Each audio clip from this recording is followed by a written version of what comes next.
Yes, sir. Thanks for the opportunity. And this is very much inside my portfolio. I share it with Glenn Van Herk, of course. Defense of the homeland starts forward.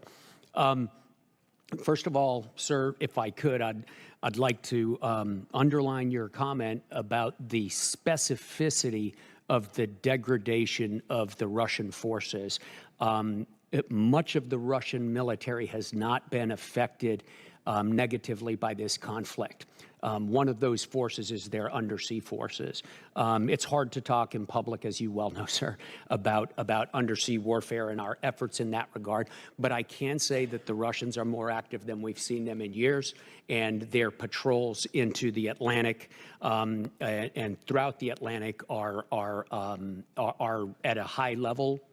Most of the time, at a higher level than we've seen in years. And this is, as you pointed out, despite all of the efforts that they're undertaking inside Ukraine. Now, I heard it, Doug. Did you catch it? I did. What he said was that we have not seen a serious degradation of Russian military forces. Yes. Right. Much of the Russian military has not been affected by the war.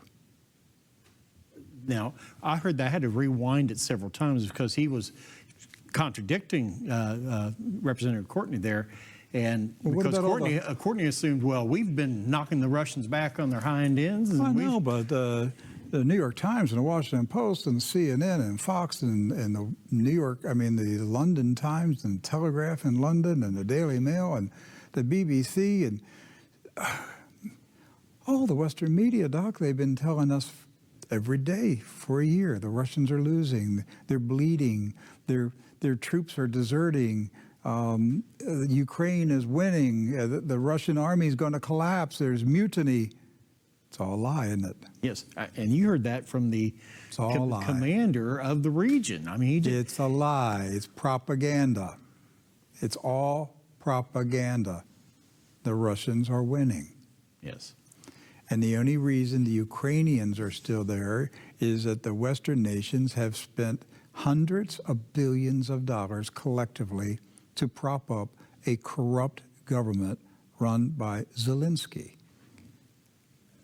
And if we didn't prop them up, they would have been wiped out a year ago.